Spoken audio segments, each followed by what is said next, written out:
Sir ఇప్పుడు Polavaram project authority ఏదైతే ఉందో అథారిటీ ప్రాథమికంగా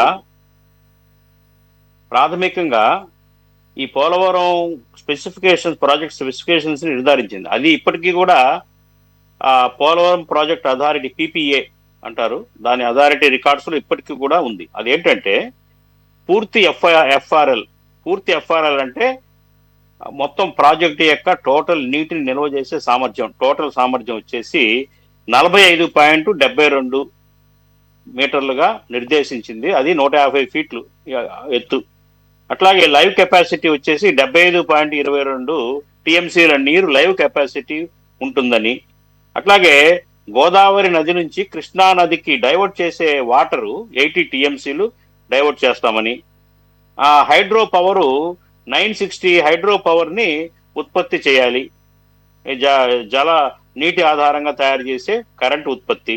అట్లాగే లెఫ్ట్ మెయిన్ కెనాల్ నుంచి 4 లక్షల ఎకరాలకి నీరు అందించటం, రైట్ మెయిన్ కెనాల్ నుంచి 3.20 లక్షల ఏకర్లకి నీరు అందించడం, విశాఖపట్నానికి 23 ఇది రికార్డ్స్ లో ఉంది. ఇది ప్రాథమిక రికార్డ్స్. అని ప్రాథమిక రికార్డ్స్. అయితే 2019-24 మధ్యలో విషయం చెప్తాను. 2019-24 మధ్యలో 41.15 మీటర్లకి 135 అడుగులకి దీన్ని ఫస్ట్ ఫేజ్ కింద మనము దీన్ని రూపొందిస్తాము, నిర్మిస్తాము అనే ప్రపోజల్ రాష్ట్ర ప్రభుత్వం నుంచి వెళ్ళింది కేంద్రానికి. ఇది రికార్డ్స్ లో ఉన్నది.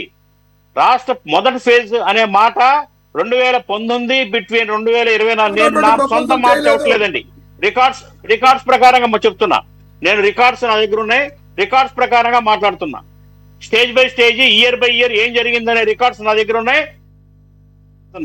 2019-24 మధ్యలో ఇది మళ్ళీ ఫేజ్ 1 దీన్ని ఏంటంటే minimum draw down level MDDL అనే దాన్ని తీసుకొచ్చి దాన్ని అమలు జరపాలి ఫేజ్ 1 కింద అనేది ప్రపోజల్ 2019-24 మధ్యలో కేంద్రానికి వచ్చింది. కేంద్రం ఇదే విషయాన్ని కేంద్ర పార్లమెంట్ లో కూడా అప్పటి మరి స్టేట్ మినిస్టర్ చెప్పాడు. గుర్తు తెచ్చుకోండి, రికార్డ్స్ లో ఉంది, పబ్లిక్ డొమైన్ లో కూడా దొరుకుతుంది. ఇదే విషయాన్ని చెప్పాడు. అదే విషయం మీద అప్పట్లో కూడా రచ్చ జరిగింది. ఇదేంటి ఎత్తు తగ్గిస్తున్నారు ఏంటి అని చెప్పేసి. ఇవాళ కూడా ఏంటి కేంద్ర ప్రభుత్వం ప్రకటించింది 45.72 ఉందో ఇది తర్వాత దశ. ఇప్పటికీ కూడా కేంద్రం యొక్క రికార్డ్స్ లో మొదటి దశలో 41.15 ఆ మీటర్ల వరకు మాత్రమే నిర్మాణానికి కేంద్రం అనుమతించింది, సంసిద్ధత చేస్తుంది. అట్లాగే ఏంటంటే ఇవి ఈ నిర్వాసితులకు ఇచ్చే బెనిఫిట్స్ కానివ్వండి, దీని ప్రకారంగానే క్యాలిక్యులేషన్స్ ఉన్నాయి. మేమేమంటామంటే కాంగ్రెస్ పార్టీ తరఫున ఏదైతే 45.72 ఎఫ్ఆర్ఎల్ లెవెల్స్ ఉన్నాయో ఈ లెవెల్ వరకు కనుక వాటర్ స్టోర్ చేస్తే ఇంకా కొన్ని గ్రామాలు పోతాయి, ఇంకా కొన్ని గ్రామాలకి ఇంకా కుటుంబాలు పోతవి. అలా చాలా మంది నిర్వాసులు అవుతారు.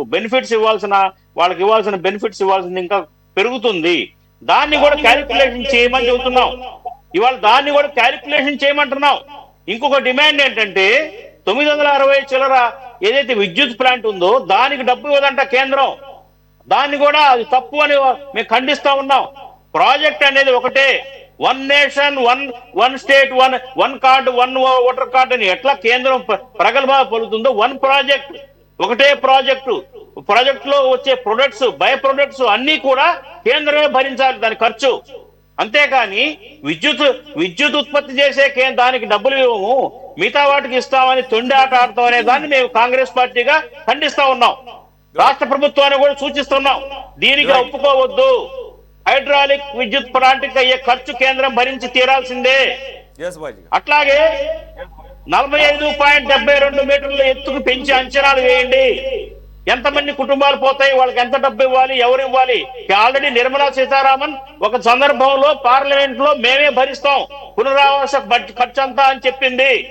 కాబట్టి ఇది కూడా క్యాలిక్యులేషన్ చేసి మొత్తం ఎన్ని లక్షల కుటుంబాలు పోతున్నాయి, ఎన్ని గ్రామాలు పోతున్నాయి, ఎంతమందికి ఎంత ఇవ్వాలి, ఇవన్నీ కూడా మరి క్యాలిక్యులేషన్ చేసి ఇప్పుడే కేంద్రం నుంచి తగిన హామీని పొందాలి. అట్లాగే హైడ్రాలిక్ పవర్ ప్లాంట్ మీద హామీని పొందాలి. కాంగ్రెస్ పార్టీగా మేము చేస్తున్న ప్రధాన డిమాండ్స్ ఇవి.